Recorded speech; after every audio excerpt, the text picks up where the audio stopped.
Picture this. June 26, 1876. The sun rises over the Little Bighorn River in Montana Territory, and the Lakota and Cheyenne warriors are walking through the aftermath of their greatest victory.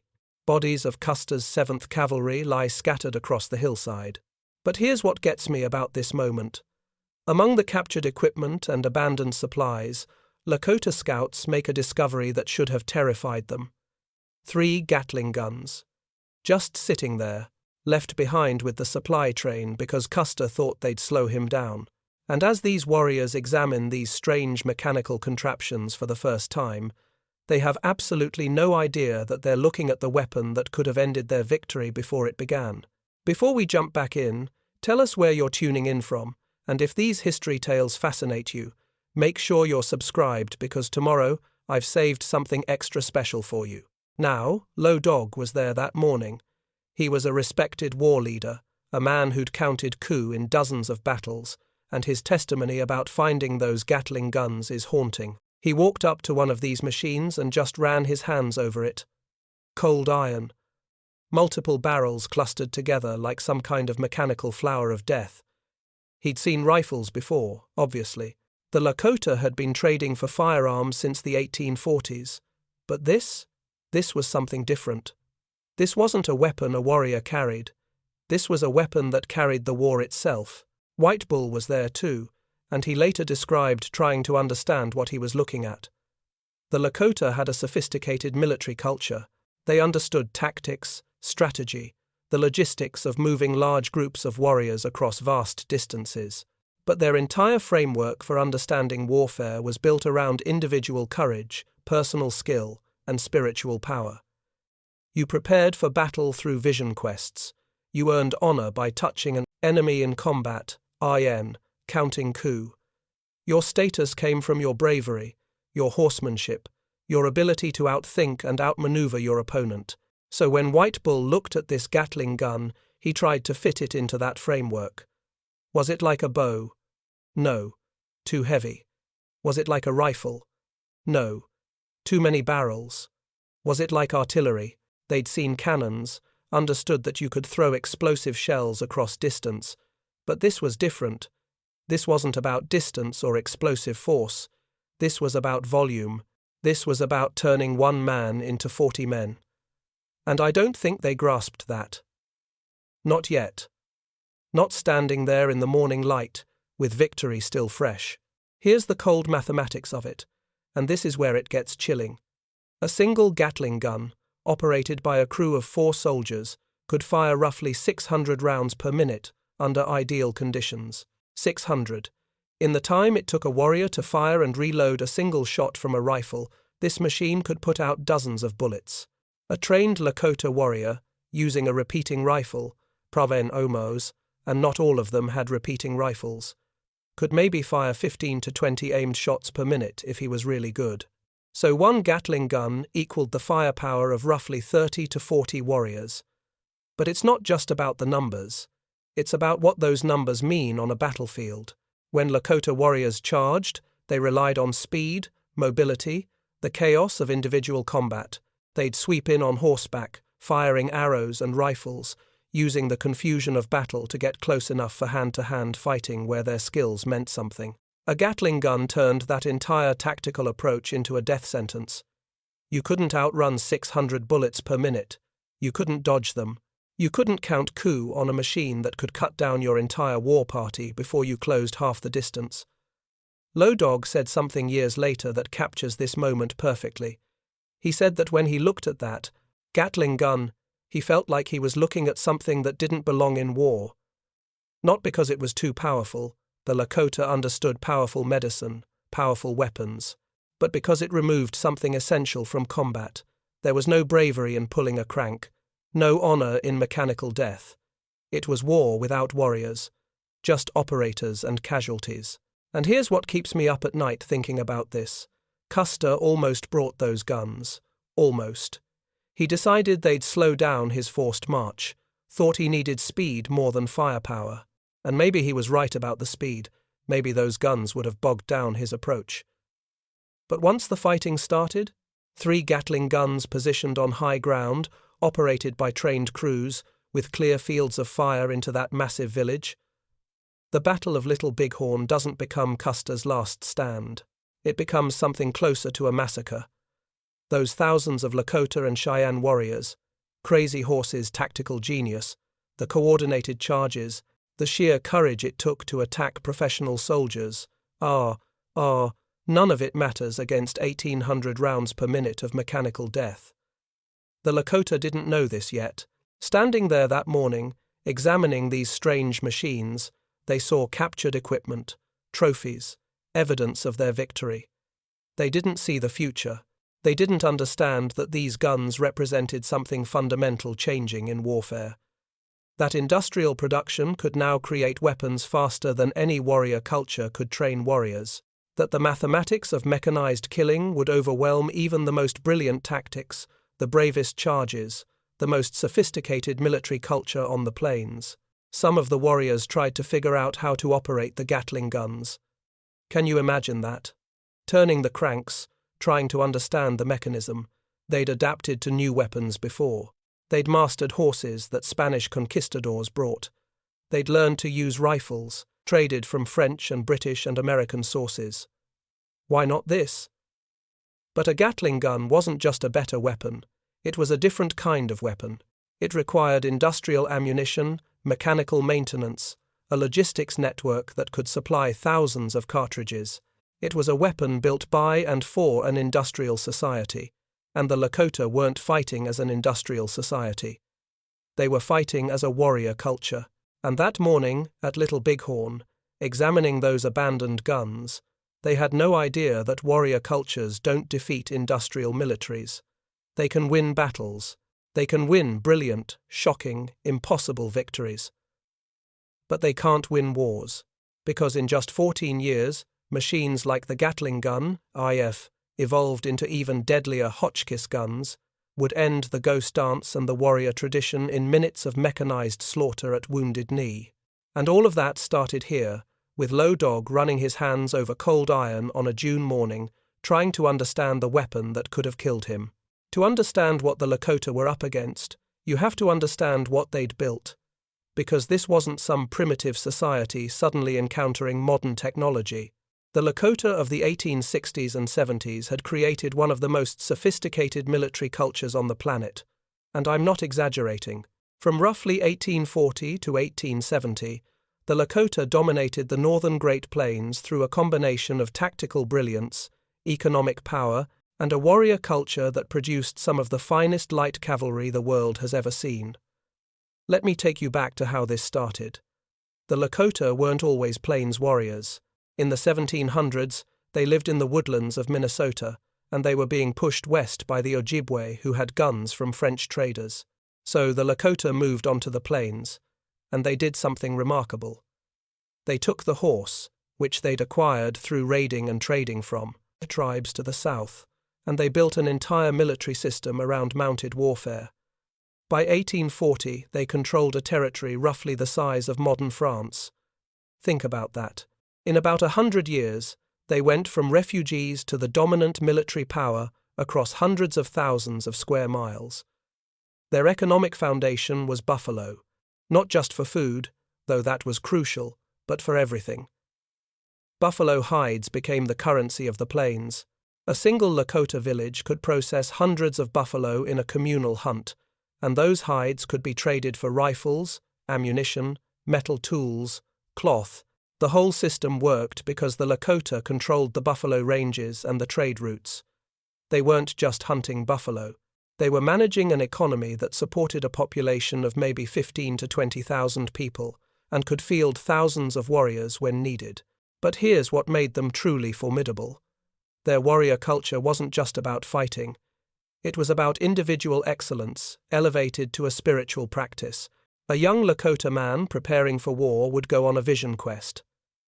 Days alone without food or water, seeking guidance from the spirit world. If he received a vision, he might create a war medicine bundle based on what he saw. Eagle feathers in his hair weren't decoration. Each one was earned through specific acts of courage. The Lakota had this whole system of war honors, counting coup, touching an enemy in battle, that was considered braver than killing from a distance. Stealing horses from an enemy camp, rescuing a wounded comrade under fire, these acts had specific rankings, and it worked. Against other Plains tribes, against Mexican forces, against early American military expeditions, the Lakota warrior system was devastatingly effective. Red Cloud proved this. From 1866 to 1868, he fought what's now called Red Cloud's War against the United States Army, and he won. Actually won. Forced the army to abandon 3 forts along the Bozeman Trail and sign a treaty on Lakota terms. Name me another indigenous leader in North America who achieved that. Red Cloud understood logistics, strategy, the importance of controlling territory. The army called it a massacre. Red Cloud called it tactics. Crazy Horse took this even further. He's famous now, obviously, but understanding his tactical innovations is crucial. Traditional Plains warfare was about quick raids, hit-and-run attacks, individual duels. Crazy Horse pioneered something different, coordinated mass charges with complex battlefield maneuvers. He'd use decoys to draw enemies into ambush positions. He'd coordinate multiple warrior groups attacking from different directions simultaneously. At the Rosebud Creek Battle, just 8 days before Little Bighorn, he led maybe 1,500 warriors against General Crook's force and fought them to a standstill. Crook had better weapons, but Crazy Horse had better tactics. But then the Lakota started encountering something that tactics couldn't overcome. The first time was at Fort Laramie in 1867. Red Cloud was there for treaty negotiations, and the army decided to demonstrate their artillery. Now, the Lakota had seen cannons before in battle, but this was different. This was a controlled demonstration of industrial firepower. They set up targets at various distances and just systematically destroyed them, and according to the accounts, Red Cloud watched this in silence. He was a brilliant military strategist, and I think he understood something fundamental in that moment. The Americans weren't just better armed. They had access to an industrial system that could produce weapons in quantities that had no equivalent in Lakota society. Then came the Yellowstone expedition of 1873, and this is where everything changes. The army was surveying for the Northern Pacific Railroad, Rio Pode, which the Lakota knew meant the end of the Buffalo Ranges, T-18D, and they brought Gatling guns. The Lakota attacked. Why wouldn't they? They'd been successfully attacking army columns for years. Crazy Horse himself led charges against this expedition, and they ran straight into massed Gatling gunfire for the first time. The survivors described it as a sound like the world tearing apart, that continuous roar of mechanical fire, warriors and horses going down in bunches. You couldn't see individual bullets. You just saw the effect, men falling, horses screaming, complete chaos. And the thing that terrified them most was the relentlessness. With rifles, there were pauses, time to regroup, to charge during reloading. With Gatling guns, there was no pause, just continuous, mechanical death. A warrior named Wooden Leg was at the Yellowstone fight, and years later he tried to explain what it meant to face that kind of firepower. He said that Lakota warriors were trained from childhood to be brave, to face death without fear, to charge into danger because that's where honor lived. But the Gatling gun made bravery meaningless. It didn't matter how brave you were. It didn't matter how skilled. The gun didn't care. It just kept firing. And here's the economic reality that made it even worse. Every bullet those Gatling guns fired came from industrial factories in the East. The Americans could ship in ammunition by the ton, could replace damaged weapons, could supply their soldiers with everything from food to winter clothing through railroad logistics. The Lakota? They got their ammunition through trade and capture. They couldn't manufacture cartridges, couldn't produce gunpowder in the quantities they needed. Every shot fired meant one less shot available, so they adapted. The Lakota didn't just give up. They shifted their tactics. More night raids when the Gatling guns couldn't see targets, winter campaigns when the cold affected mechanical weapons, ambushes in terrain where the guns couldn't be positioned effectively. They got very, very good at attacking supply trains, capturing ammunition and weapons. There are accounts of Lakota warriors becoming incredibly skilled at sneaking into army camps and stealing ammunition right out of supply wagons. But adaptation has limits. By 1875, the United States had transcontinental telegraph. Army commanders could coordinate across thousands of miles in hours. They had railroads, bringing in supplies and reinforcements. They had repeating rifles becoming standard issue. They had artillery that could throw shells miles. And yes, they had Gatling guns. The Lakota had courage, tactical brilliance, intimate knowledge of the terrain, and a warrior culture that produced some of the finest mounted fighters in history. It wasn't enough. The mathematics didn't work. The Lakota could train maybe a few hundred new warriors per year. The United States Army had a population of 40 million people to draw from, and factories that could produce thousands of rifles per month. The Lakota could achieve brilliant tactical victories, times, and they did, right up through Little Bighorn. But every victory cost them ammunition they couldn't replace, warriors they couldn't train fast enough, time while the industrial machine kept grinding forward. And the really tragic part? They knew. Red Cloud knew after watching that artillery demonstration. Crazy Horse knew after the Yellowstone. The Lakota leadership understood that they were fighting a losing war against industrial production. But what choice did they have? The Americans wanted their land, wanted to destroy the buffalo, wanted to force the Lakota onto reservations where they'd starve. So they fought. Because even knowing the mathematics were impossible, even understanding that warrior courage couldn't overcome mechanical weapons, what else was there? Surrender meant the death of their culture. Fighting meant possible death, but certain honor. And that brings us to the terrible mathematics of 1876, when the United States Army decided to end the Indian problem with overwhelming force and the latest in mechanical killing technology. Let me tell you about Richard Gatling, because understanding the weapon means understanding the man who created it. He was a doctor. Invented his gun in 1862, right in the middle of the Civil War, and here's what he said about it. He claimed he wanted to reduce the number of soldiers needed on battlefields, which would somehow reduce casualties. Now, I don't know if he actually believed that, or if it was just brilliant marketing, but think about the logic. His solution to battlefield deaths was to create a weapon that could kill more people, faster, with fewer operators. That's industrial thinking applied to warfare. Efficiency, output, treating human death as a production problem to be optimized. The Gatling gun itself was mechanically fascinating, which doesn't make it less horrifying. It had 6 barrels arranged in a circle around a central axis. You turned a hand crank, and each barrel would rotate into position, fire, extract the spent cartridge, load a new one, and rotate out. All automatically.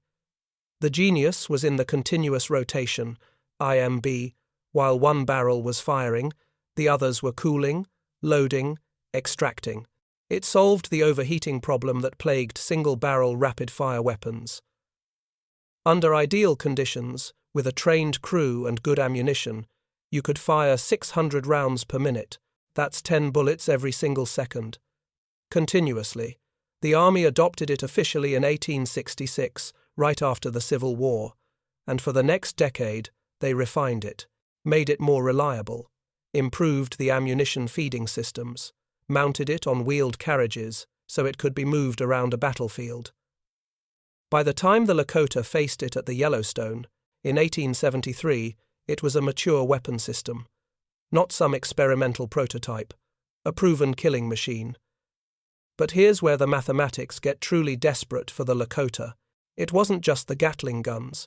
The whole technological picture was shifting against them. In 1873, the Army started issuing Springfield Model 1873 rifles as standard equipment, single-shot breech-loading rifles that were reliable, accurate to 500 yards, and could fire maybe 15 rounds per minute in trained hands. The Lakota had a mix of weapons, some repeating rifles captured or traded, traditional bows, older muzzle-loading guns. They weren't uniformly armed, and every bullet they had was precious. Then you add artillery. By the mid-1870s, Army columns were routinely traveling with mountain howitzers and Napoleon cannons. These could throw explosive shells over a mile. The Lakota had no answer to artillery. None. You can't charge a cannon. You can't count coup on an exploding shell. The best you could do was stay dispersed, keep moving, try to avoid giving artillery crews concentrated targets. But that meant giving up one of the Lakota's key advantages, their ability to mass warriors for devastating charges.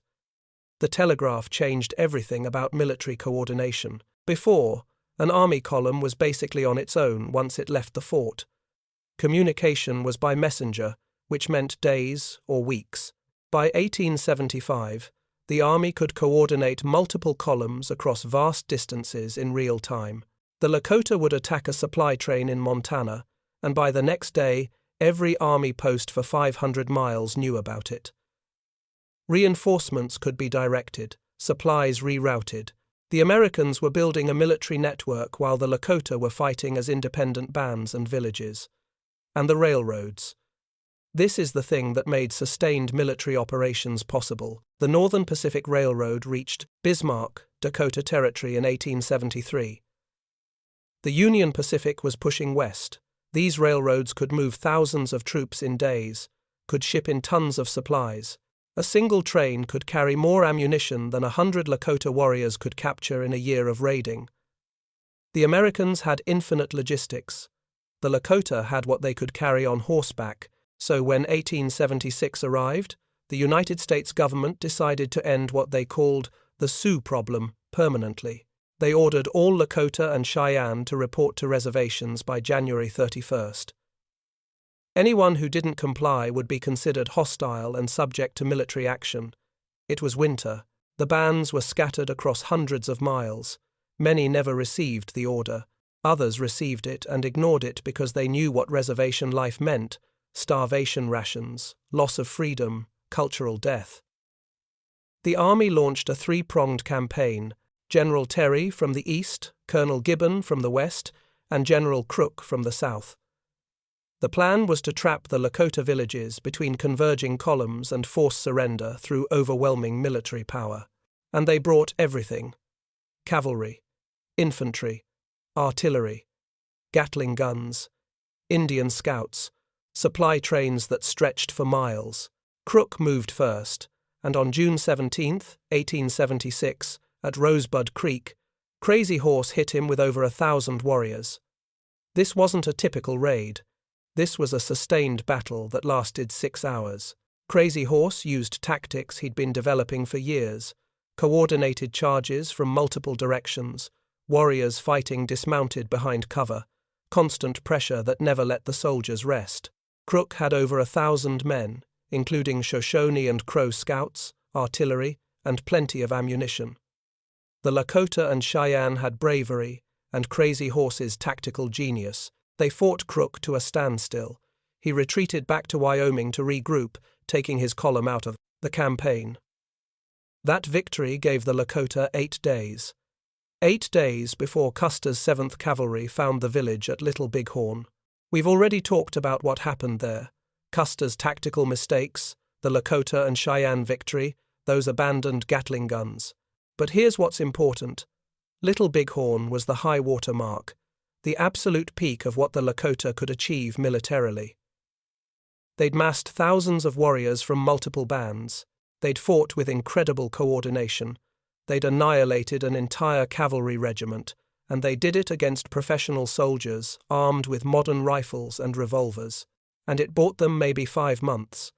Because the American response to Little Bighorn wasn't surrender, it was escalation. The army poured resources into the plains: more troops, more supplies, more weapons. They launched winter campaigns, something that had rarely been done before. The logic was brutal but effective. In winter, the Lakota villages were relatively stationary.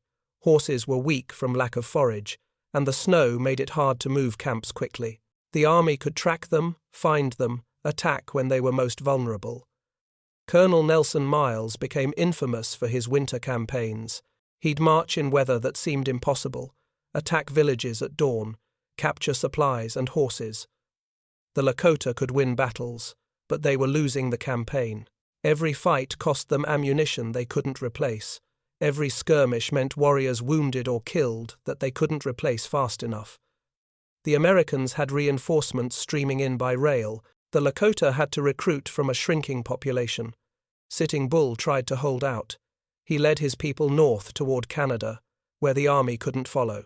Crazy Horse kept fighting through the winter of 1876 and into 1877, but his band was starving. The buffalo were disappearing, not just from natural hunting, but from systematic slaughter by Karen, white buffalo hunters who were paid by the government to destroy the Lakota food supply. Without buffalo, without ammunition, without any way to replace losses, the mathematics became impossible. By spring of 1877, Crazy Horse surrendered. Not because he was defeated in battle, EIC. He was never defeated.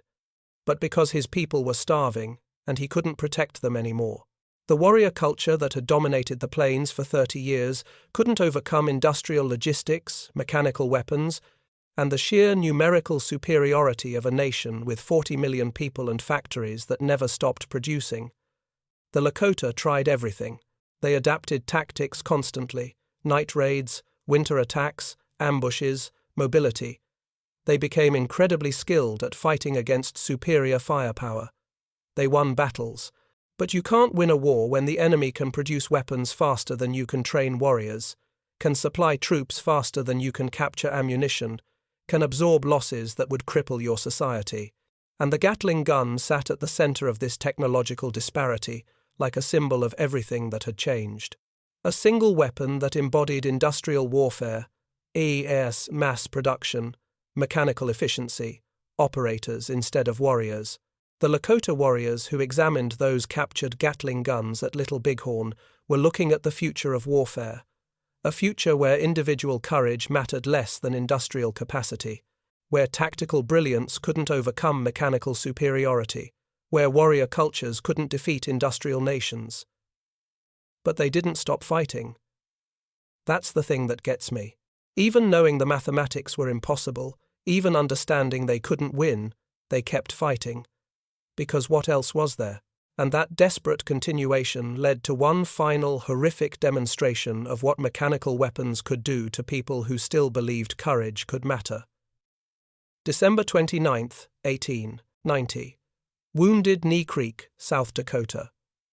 14 years after Little Bighorn and the Lakota are about to face the ultimate expression of mechanical warfare. The ghost dance movement had been spreading through the reservations, a spiritual practice that promised the return of the buffalo, the disappearance of white settlers, the restoration of the old way of life. The army saw it as potential resistance and decided to disarm a band of Lakota led by Bigfoot who were traveling to Pine Ridge, 4 Hotchkiss guns. These were the evolution of the Gatling gun, TA, breech-loading rapid-fire cannons that could fire explosive shells. They positioned them on the hills overlooking the camp, roughly 500 soldiers surrounding about 350 Lakota, mostly women and children. The army was trying to confiscate weapons when someone fired a shot. Accounts differ on who, and the Hotchkiss guns opened fire. Black Elk was there. He was 27 years old, had been at Little Bighorn as a 13-year-old boy, and his testimony about Wounded Knee is one of the most important historical documents we have. He described the sound of the Hotchkiss guns as continuous thunder, the shells exploding in the camp, people running in every direction, trying to escape, and the mechanical guns just tracking across them. Women with babies, old men, children. The guns didn't discriminate. They just fired. The massacre. Nor, and that's what it was, let's not pretend otherwise, lasted maybe an hour. When it was over, at least 150 Lakota were dead. Probably more. Many more wounded. Some tried to run down a ravine, and the soldiers pursued them, firing into groups of people huddled together.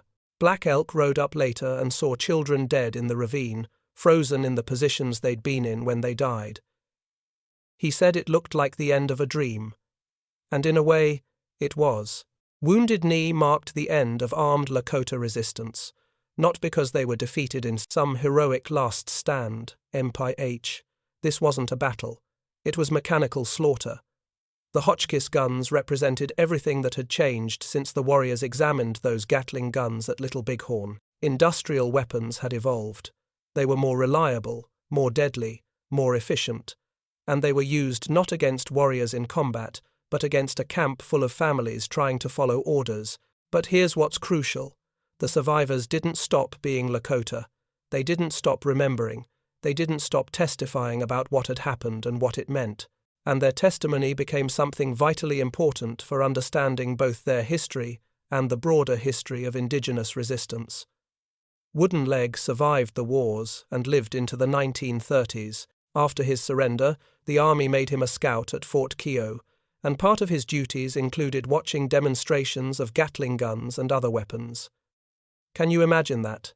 A man who'd charged into Gatling gunfire at the Yellowstone, who'd fought at Little Bighorn, who'd seen the mechanical destruction of his people's way of life, forced to watch demonstrations of the weapons that had defeated him. But he used those demonstrations to understand. He studied how the weapons worked, the mechanical precision, the ammunition supply, the crew coordination, and later, when he told his story to historians, he could explain exactly why warrior courage hadn't been enough, not because the Lakota warriors lacked bravery, but because they were fighting an industrial system with a warrior culture. Standing Bear fought through the wars and later wrote extensively about his experiences. His philosophical reflections on technology versus courage are profound. He wrote about how Lakota culture had prepared warriors to face any danger a human could present, to be braver, faster, more skilled than the enemy. But the Gatling gun wasn't human. You couldn't be braver than a machine. You couldn't outskill mechanical death. The entire framework of warrior honor, 24, built over centuries, refined through generations, became obsolete in the face of industrial weapons. Not wrong, not cowardly, just obsolete. And here's why this testimony matters so much. It preserved the memory of what happened, yes, but it also taught crucial lessons for future indigenous resistance movements. The warriors who survived understood that military resistance against industrial nations was impossible. Not because indigenous people lacked courage or intelligence or tactical skill. The Lakota had proven they had all of that in abundance. But because the mathematics didn't work, you couldn't outproduce an industrial nation. You couldn't defeat an enemy who could manufacture weapons faster than you could train warriors. So the resistance shifted. Political resistance, legal challenges, cultural preservation. The American Indian movement in the 1960s and 70s understood this.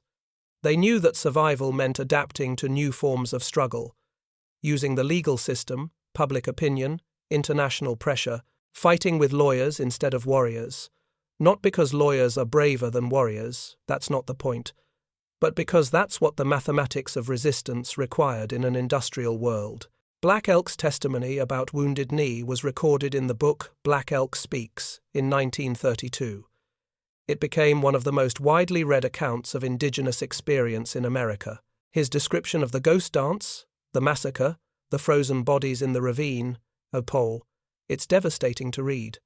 But it's also crucial historical evidence. Without that testimony, without the survivors who told their stories, the dominant narrative would have been the Army's version. A battle where soldiers suppressed dangerous hostiles. Black Elk and others made sure the world knew what actually happened. Mechanical weapons used against families. Industrial slaughter presented as military necessity. The testimony of these warriors. Low Dog examining the Gatling gun, Wooden Leg studying weapons at Fort Keogh, Standing Bear reflecting on the obsolescence of warrior culture, Black Elk witnessing Wounded Knee, to Koto. All of it creates this incredible historical record, not just of what happened, but of how people processed civilizational trauma, how they made sense of seeing everything they'd built, everything they'd believed in, everything they'd fought for, rendered obsolete by industrial technology. And there's something important in recognizing what they achieved even in defeat. The Lakota warriors of the 1870s were fighting an impossible war, and they knew it. Red Cloud understood after that artillery demonstration. Crazy Horse understood after the Yellowstone.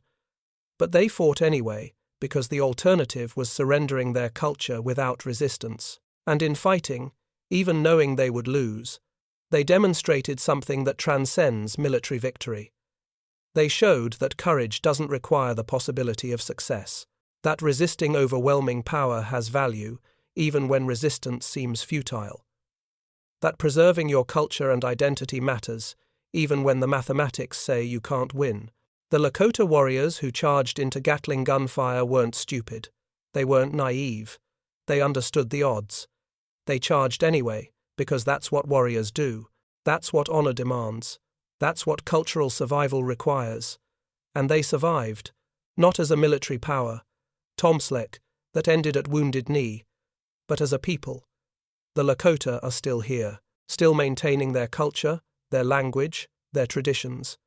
Still telling the stories of their warriors who faced impossible odds. The industrial system that produced the Gatling guns tried to destroy them completely, tried to take their land, kill their buffalo, erase their culture, eliminate their people.